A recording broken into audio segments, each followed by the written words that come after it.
Hello, everybody, to a new appointment with Studio One, Butterfly, Bugs, and more.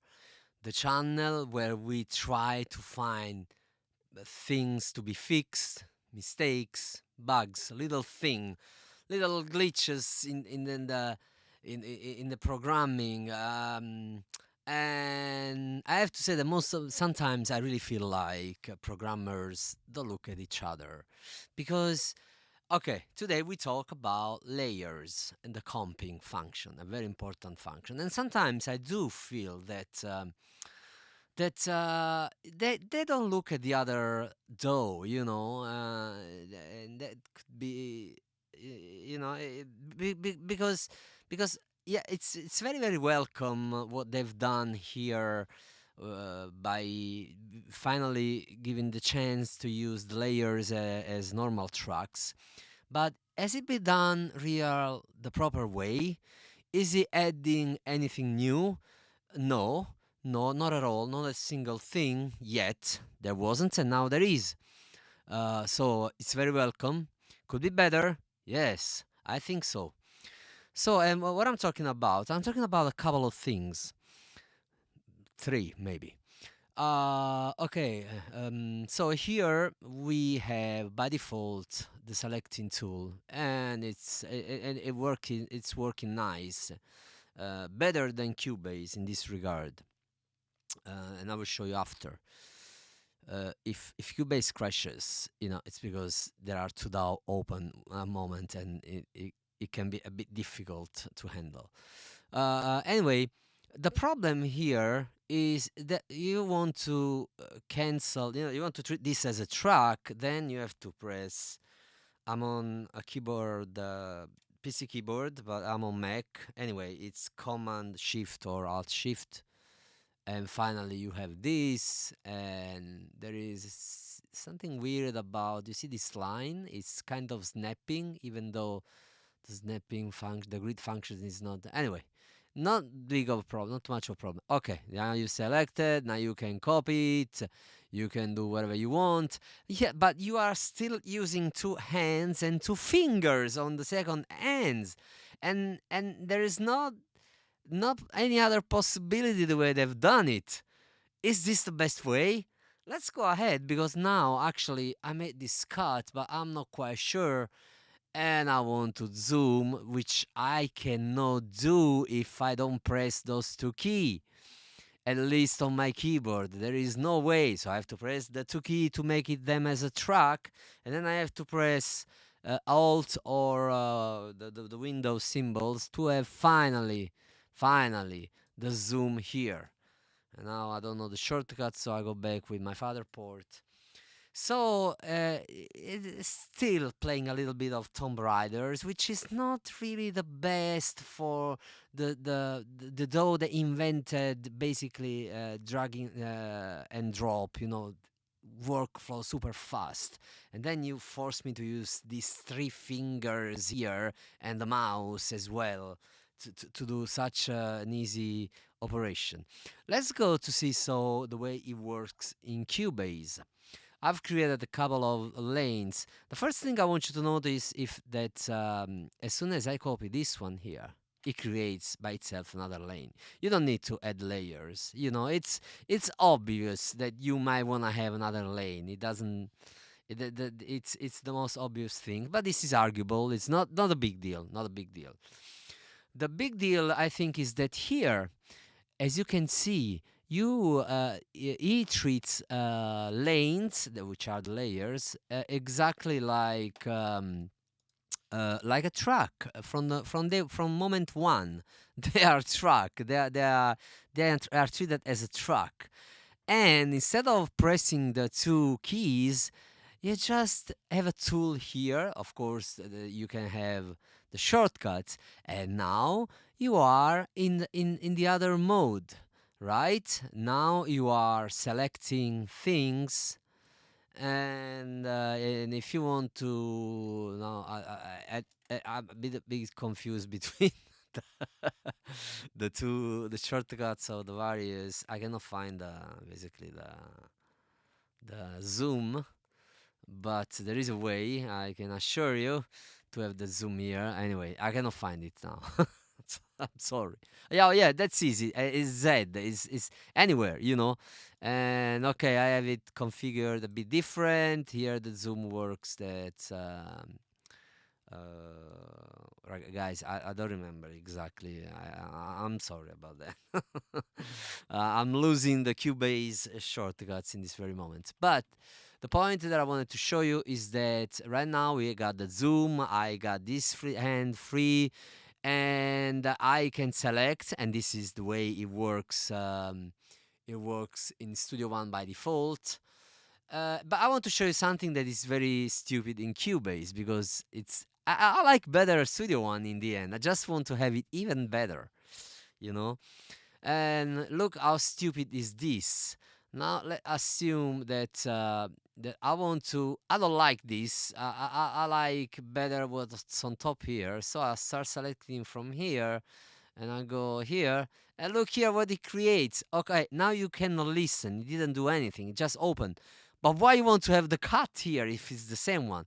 Studio One behaves better by not creating this useless cut that will reflect on the main track and it will give you like, is this correct? Is this a wrong cut? So stupid, no, not good. But this is the only cons I have to say that in on the for Cubase in respect of Studio One. Because if I want to hear behave as a track, I just have to press right click, boom, and this is done. Now it's free. I can do whatever I want. I can cut. Oh, sorry. I can cut. I can see. I can cut, or I can do the other way around. I don't have selected this one, but if I selected, of course, I can. I might be able to select this one and move it around like any other cut, you know, but with one hand, only the mouse.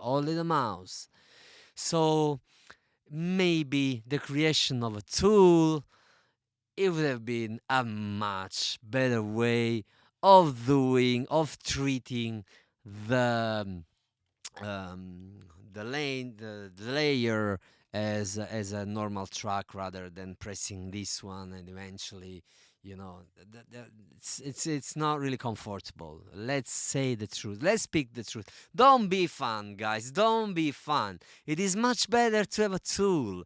It is much better. You assign to a shortcuts, you press instantaneously, and you can work as a track for as long as you want. And then you can toggle between one of them, maybe. Okay. But I want to show you a even deeper feature that totally kills Studio One and any other DAW I know. As maybe Pro Tools has stuff like that. So now here I made a first comping out of those tracks, and then I made a second comping because I made just a small variation, which is down here. I don't know where it is actually. This is okay, but still very confusing. If I want to do a third comping now, I have to add a layer, which I create the shortcuts, but I don't remember. I call it comp 3, and hopefully comp 2 is down here. Yes, and now I can create a comp 3, right? Let's do this way, and this way, and this way. I don't know, whatever it is. So we got this comp 3, which I would rather have on top, so I'll carry up. But this is very personal choice. Maybe I don't know. And so you got the three, and you can switch between some of them. Yet you have to be very very careful because thing can get a bit complicated this way. I'll show you the way Cubase you can do in Cubase the same way. There is a much better way, which are uh, the track version, which is a completely different feature for what if you want to go, you see here I can go back, and this is probably with Melodyne. Yeah, this is still with Melodyne. So in case I want to go back, of course, I can reopen Melodyne. But in case I want to go back, just right away, I can go back, and here I have those other track because I recorded more. It's not the best. Sometimes I want to um, make a bounce of this one and still keep these ones. And I will show you, but let's do this first. Okay, so now I do duplicate version because I just want to change a few things. So this and this are totally the same, but now I do this one. Sorry, I treat it as a track. I didn't press my because I forgot what is the. So I'll do this one and I'll do this one. That's it. Now I have here and here, and there is no possibility of messing up here because I have those two tracks. And then let's say I like this one. At this point, I can bounce this track, let's say until here. I bounce it, bounce selection, and now I have only on one lanes, which is I made a mistake. I'll do I'll go back. Of course, I want to duplicate first this one, and then select what I want to bounce. Normally the whole track. Bounce selection, and now I will consolidate all those lanes.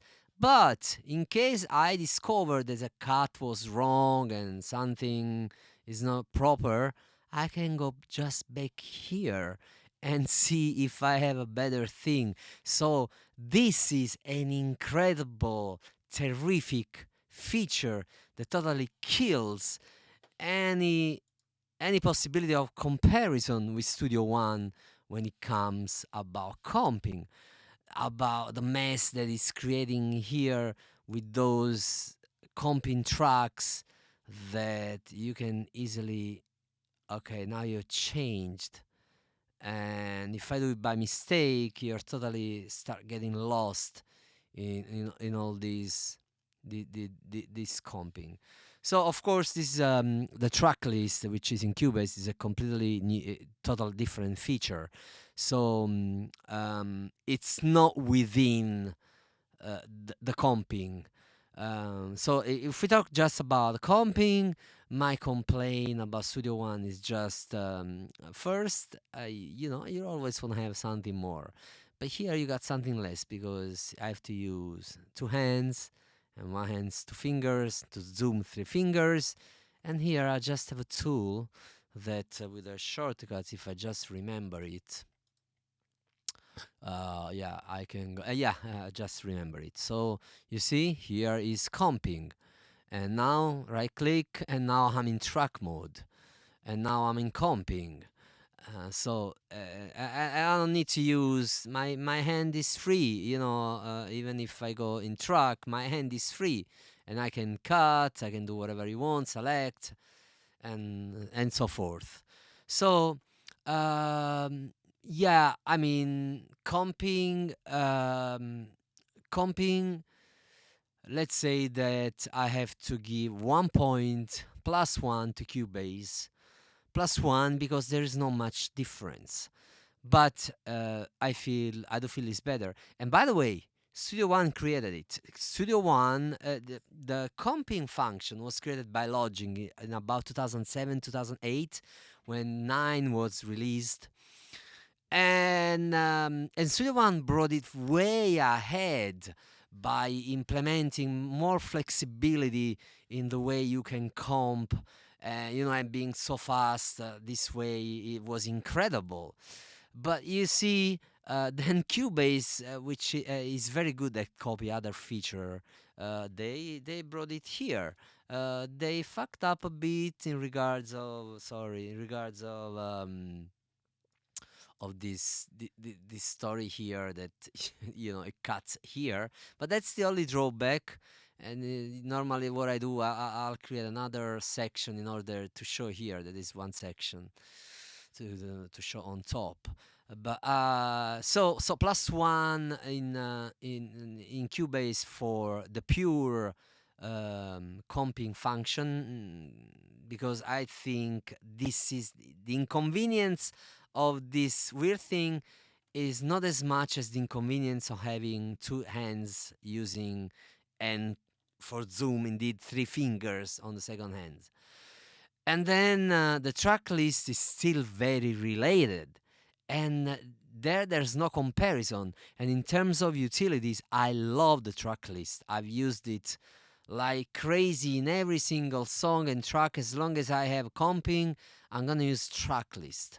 And so overall plus one just for the comping to Cubase, in my opinion, plus three for the track list function that is not present, unfortunately, in Studio One. It is for the first comparison between Studio One and Cubase, plus 4 for Studio One. I will do some other more stuff where well, of course, I mean, guys, I'm trying to switch to Studio One. My only problem are not functions, is CPU. It's CPU related. If CPU can handle as much as good as Cubase, I prefer Studio One. It's my choice. So this plus 4 for Cubase today is gonna pass is gonna overpassed, soon. But at the same time, you have to understand that my channel is a critic channel, and so I try to spot the weakness of Studio One rather than the strength. But to be fair, I have to also show the strengths, and there are a lot of strengths of Studio One. For today's is Cubase 4, Studio One 3. See you next time. Have a great time, guys. Thank you for following.